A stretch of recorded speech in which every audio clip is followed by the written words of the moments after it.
Hello guys, ಎಲ್ಲರೂ ಹೇಗಿದ್ದೀರಾ?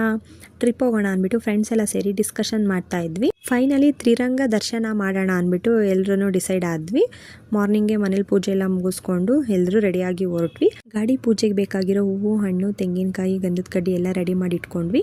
ಅಷ್ಟರಲ್ಲಿ ಟಿ ಗಾಡಿನೂ ಬಂತು. ಲಾಂಗ್ ಟ್ರಿಪ್ ಹೊರಟಾಗ ಮೊದಲು ಗಾಡಿಗೆ ಪೂಜೆನ ಮಾಡ್ಕೊಳ್ಬೇಕು. ನಾವು ಪೂಜೆ ಎಲ್ಲ ಮಾಡ್ಕೊಳ್ತಾ ಇದ್ದೀವಿ. ಎಲ್ಲಾದರೂ ಈ ರೀತಿ ಹೊರಟ್ರೆ ನಿದ್ದೆನೇ ಬರೋದಿಲ್ಲ, ಆದರೂ ಖುಷಿನೇ ಬೇರೆ. ಇಷ್ಟೊತ್ತಿಗೆ ಹೊರಡ್ತೀವಿ ಅಂತ ಅನ್ನಿಸ್ತಾ ಇರುತ್ತೆ. ನಿಮಗೂ ಹೀಗೆ ಅನಿಸುತ್ತಾ ಫ್ರೆಂಡ್ಸ್? ಕಮೆಂಟ್ ಮಾಡಿ.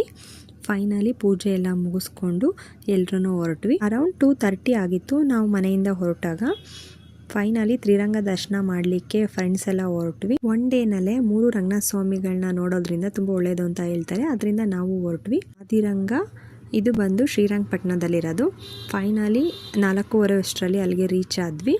ಅಲ್ಲೂ ಬೆಳಗ್ಗೆನೆ ತುಂಬ ಕ್ಯೂ ಇತ್ತು. ತುಂಬ ಜನ ತ್ರಿರಂಗ ದರ್ಶನ ಮಾಡಲಿಕ್ಕೆ ಬಂದಿದ್ರು. ರಂಗನಾಥ ಸ್ವಾಮಿ ಮೊದಲನೇ ಪೂಜೆಗೆ ನಾವಿದ್ವಿ. ನೋಡಿ, ಕಾಣಿಸ್ತಾ ಇದ್ದಾರೆ ರಂಗನಾಥ ಸ್ವಾಮಿ. ವಿಡಿಯೋ ಇಷ್ಟ ಆದರೆ ಪ್ಲೀಸ್ ಒಂದು like, share, comment and subscribe ಮಾಡಿ friends. Next Madhya Ranganatha Swamy log ಜೊತೆ ಬರ್ತೀನಿ. Thank you for watching. Bye.